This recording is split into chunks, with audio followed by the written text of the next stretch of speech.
Good afternoon, everyone. My name is Benjamin, and welcome back to my channel. It's been a hot minute. It's been a bit. And I sincerely apologize for that. I got a little bit of burnout. I wasn't entirely positive how to continue after, well, how wrong I was with the midterms and kind of explaining why I was wrong. And I think the simple answer is I trusted my extrapolations of previous data points a little too much, among other things. Um, Stuff like that. So I made some mistakes. Basically, the actual data was not too far off, just my extrapolations based off of previous election cycles was definitely far from 100% clear. So I can always make improvements, and that's kind of the goal I'm looking for, is to make those improvements. Now, I'm going to tell you this: looking at potential 2024 the presidential election in 24, so next year, right now polling is kind of, if I limit it to just Donald Trump being the Republican nominee, which is very probably likely, looking at it, Trump is not polling at all poorly. As a matter of fact, he's either ahead or just even with Biden on most polls. Even a CBS poll. That said, the only person who really polls significantly better than Trump against Biden, from what I'm seeing, is Nikki Haley, who I think is actually a better leader for the Republican Party going forward than Donald Trump is. And Nikki Haley reminds me of a George Bush-esque, and more accurately, a George H.W. Bush-esque leader for the Republican Party, because she has foreign policy down pat. And the reason why she kind of reminds me of Bush Jr. W. is because she kind of reminds me of that compassionate conservative. Now, the map you're looking at is pretty clear. This is where I've got most states right now. Basically, think about it this way. You've got your safe Republican states, you got your safe Democratic states, and the District of Columbia. And you've got your potential battlegrounds. Now, there are some areas where it's not really a battleground, like I would maybe have previous years. But there's some areas where I consider that maybe we are talking about a potential battleground. So New Mexico, for example, and especially with the increase in the vote share Republicans are getting from Latinos,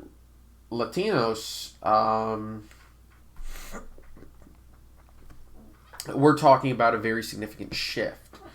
But as you notice, I've moved Florida into the safe Republican column, and part of that is changes that have been happening demographically in Florida. Again, with that Latino shift towards the GOP, as well as the fact Florida's voting demographic voter base is getting a little bit older and a little bit wider. It makes a lot of sense to me that it would go like that. Whereas places like, say, Georgia, North Carolina, Virginia are getting a little bit more black, a little bit more. They're moving more urban as well, those voter bases. So you're talking about seeing a shift towards the Democrats simply because of that. Because the types of people who are moving to these states tend to be younger, they tend to be more liberal, and they tend to be more inclined to inhabit urban areas, which feeds more liberal growth. Texas, we'll see. It's definitely going to be a competitive state for at least the next decade. We'll see how much Republicans are able to make inroads in the Rio Grande Valley. And I think they will be able to, because I think only a fool would look at their gains there in 2020 and their success there in 22 during Greg Abbott's most recent run for governor and say, no, we don't need these voters. I think that the Republican Party is going to make significant inroads there. Whether or not that'll be enough to flip the state, or not flip the state, but prevent, say, Austin, Dallas, and Houston from making the state blue is another question altogether, but it's not an insignificant population, and with a lot of the rural areas just continuing to get redder, even though you'd think that there's no way they can get more Republican, well, it still happens. Virginia could be becoming a battleground again, which is very interesting, because I think in 2020, most people expected there's no way a Republican can win Virginia ever again. And then here comes Glenn Youngkin campaigning on kitchen table issues.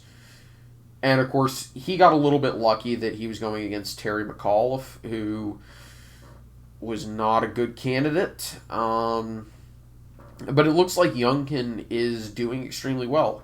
From what I've seen, approval rating polls show him consistently north of 50%.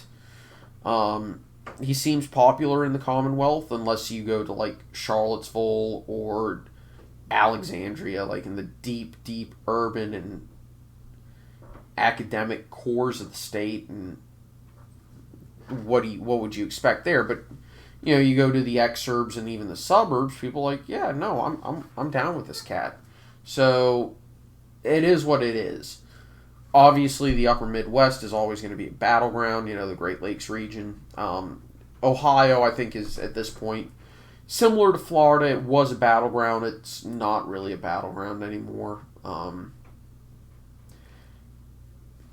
During the midterms, I saw a lot of great inroads that the GOP was making in New York. I don't think this will extend to the presidential election, but we're going to get another data point, a lot of data points next year with regards to that. So it's very possible we could see the New York GOP continuing to actually make ground in a state that I think they're underrepresented in, and I think that they are underperforming where they should be.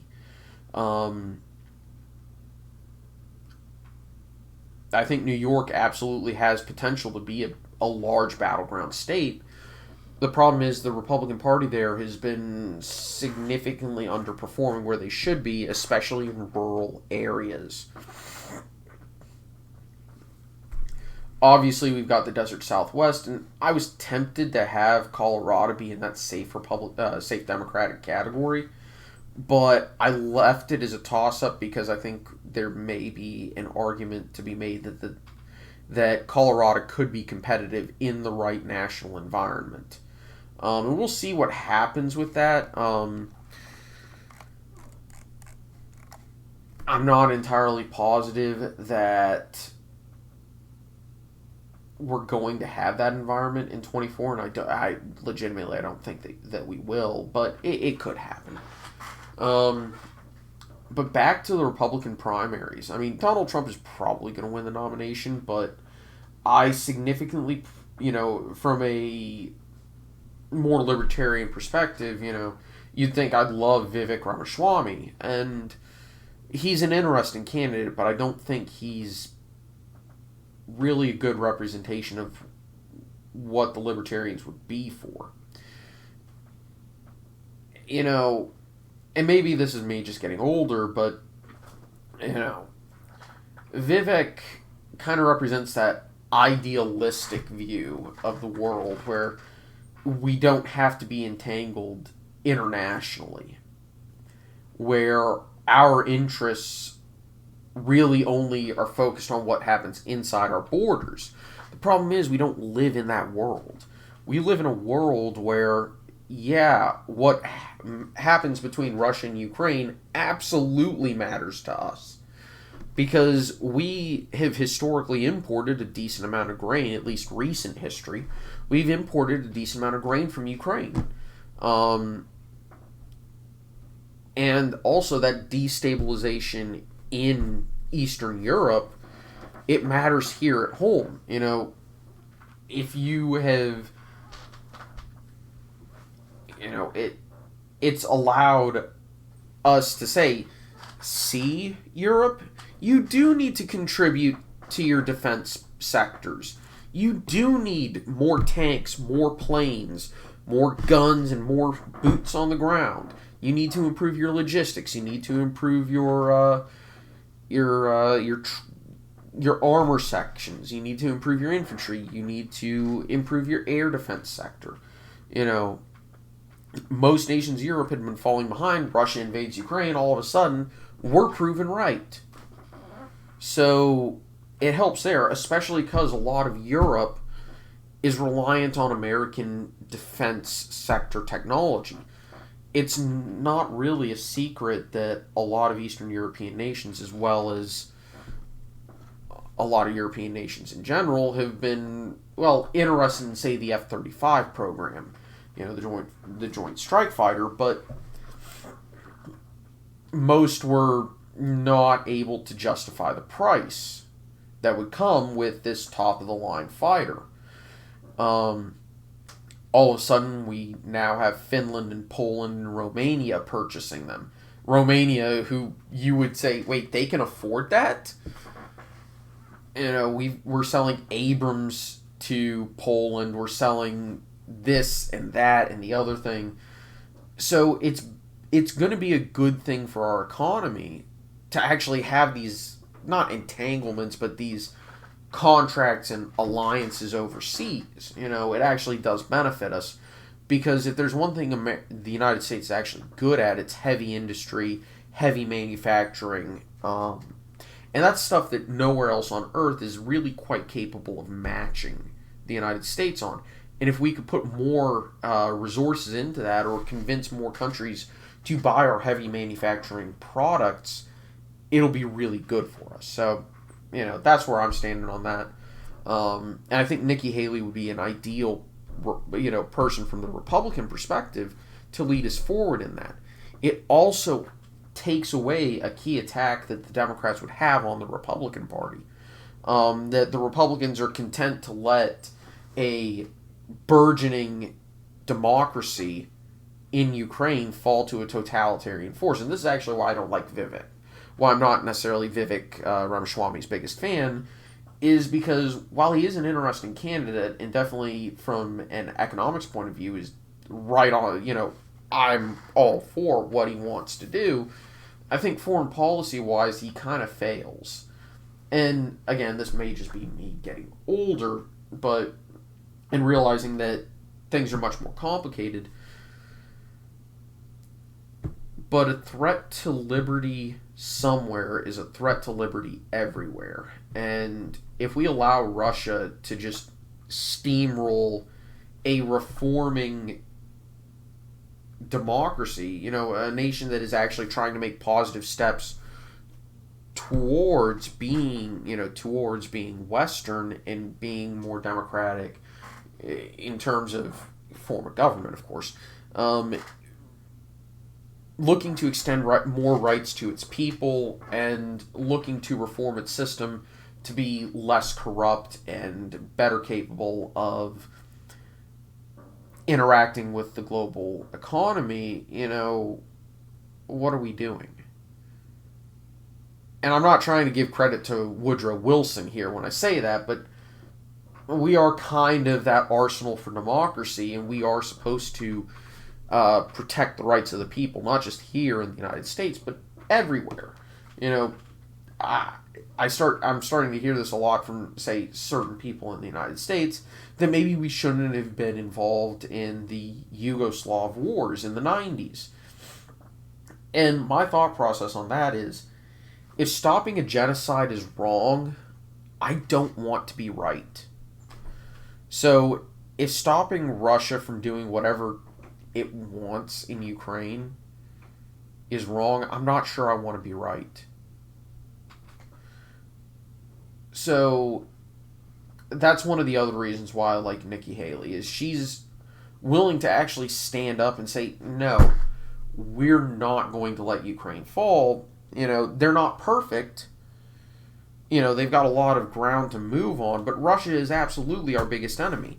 And, well, now we've got proof that Obama made a take that aged like milk during the 2012 debates, when he told Mitt Romney that the 1980s called, they want their foreign policy back. You know what? Any dollar spent embarrassing Russia is a dollar well spent, and I fully stand by that. Anyway, I'm kind of done rambling. I'm going to get back to my normal upload schedule, and I'm about to head out, so that's why I've got, out and about gear on right now. So take it easy, y'all. Hope you have a good one. I'll see y'all next time. Bye.